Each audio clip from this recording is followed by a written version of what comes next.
December 2022, we headed to the Port of Jacksonville to bring home our new K truck from the Port of Jacksonville.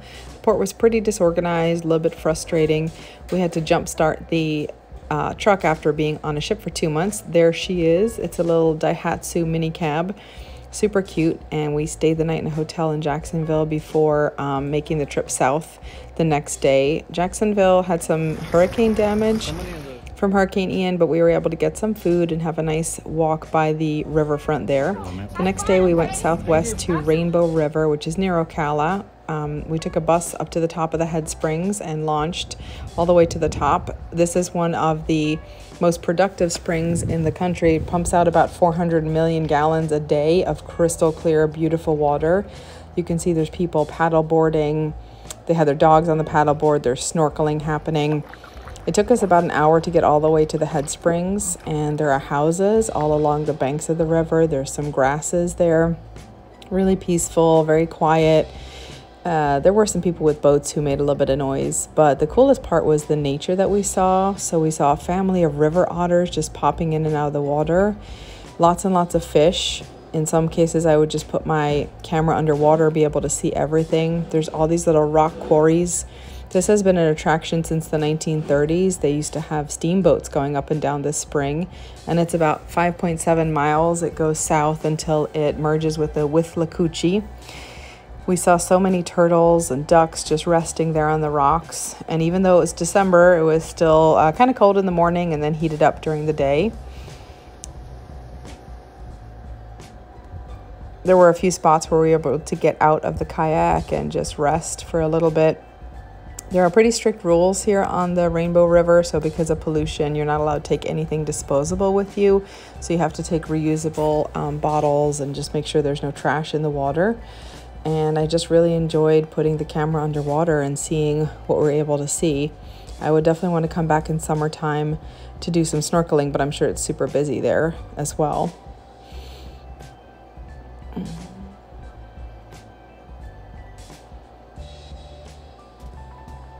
We found that the best waters were closer to the head spring, less grass, so you could see the bottom more easily, and of course also easier on a sunny day. When it got cloudy and you got further down the river, it was harder to see.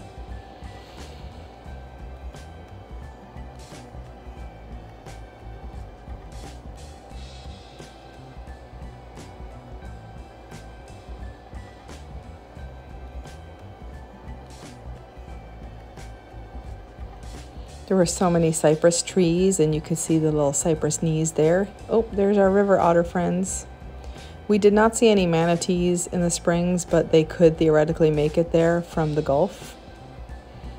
And I'm also not sure what kind of fish those are.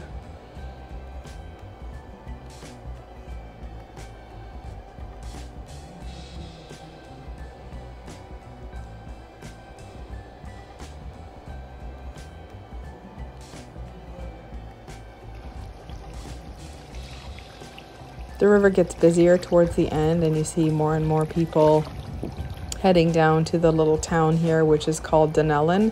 And there's even some bars that border up right on this river, which would be pretty cool to paddle into those bars.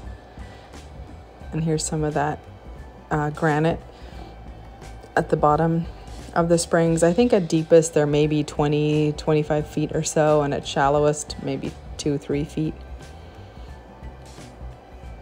And it remains about 72 degrees all year round.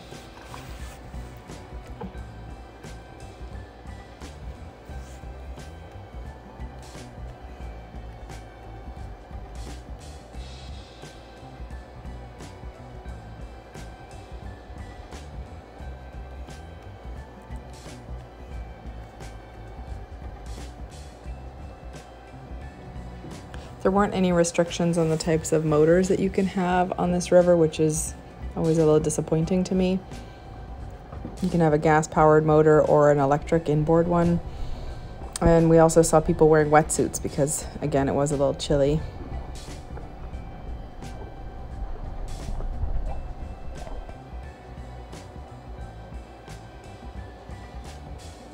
Here's a little duck friend that was following us by, and I got to watch him underwater too.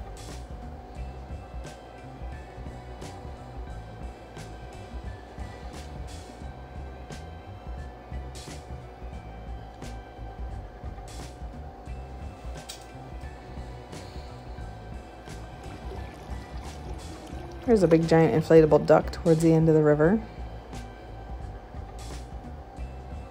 It was also very interesting to see all the private properties and homes along the river, most of them upwards of $800,000, and a lot of them available as vacation rentals.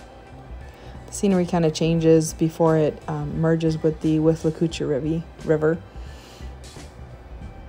Then that night we went camping at Ross Prairie Campground, which is pretty close by, maybe 20 minutes away. Very small campground, and you can take horses and mountain bikes there.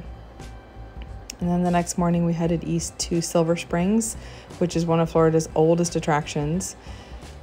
It's been popular since the 1880s and has this really big head spring where they have there's a couple statues that you can barely see there, but they have these glass bottom boats that have been operating since the 1930s. You can see monkeys here. These are rhesus macaque monkeys that were brought there for a Tarzan movie that was filmed in the 1930s, 1950s. So there's remnants from all those movies around, and those monkeys, they were 20 to start, and now there's about 150 or 300 of them that can actually swim. But the real attraction here is the manatees. So they swim upriver in the wintertime because the springs are warmer than surrounding waters. And the park staff have actually named all of these manatees. They know the manatees by name. There was babies there also. And again, you can see the water is just so clear. So you can watch these guys underwater, just come up to the kayak right next to you. There was a pretty strong current, so the kayak is going fairly quickly. We started at the top of the river. We went down river about 6 miles or so. And then at the end, a bus will pick us up and take us back to where we parked our car. You can kind of see some of the statues there at the bottom.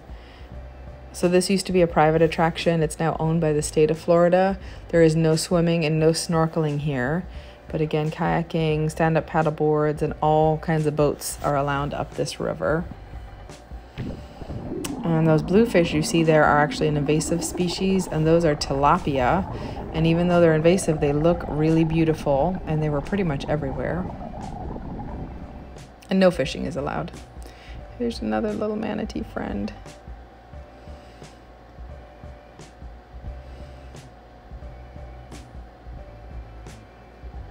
Just cruising along. And there's the baby. You'll see him underwater in a minute. We felt the spring was much more jungly than the springs we were at the day before. Sort of a lot more rural. There was no houses. There was no loud music on. Also, it was a cloudy day, so it was a little bit harder to see in the water. But once I put the camera underwater, we have perfect visibility. There's an alligator gar over to the left.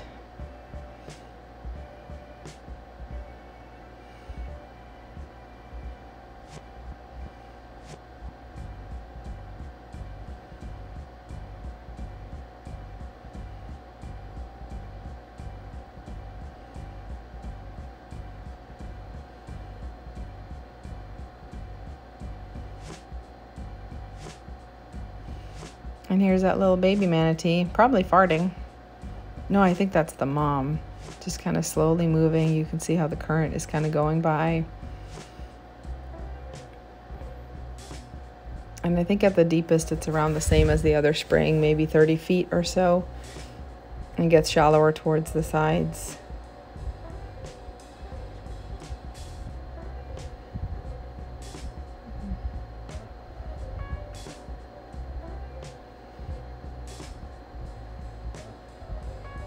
This manatee is probably about 8 or 9 feet long, and they weigh a couple 100 pounds.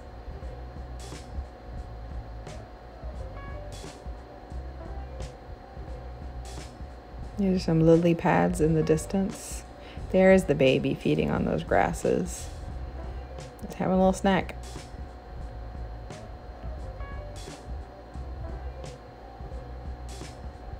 This is where a tandem kayak worked out really well because Patrick had to actually propel us forward and I was able to just work on filming.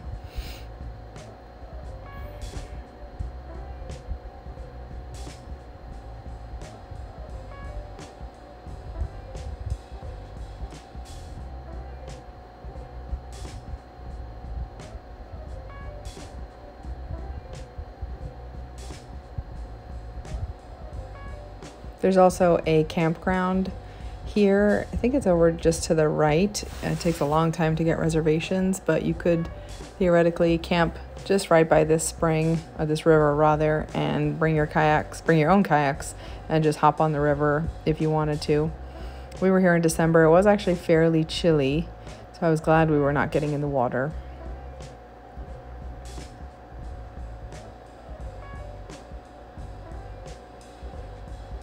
And there's those tilapia again.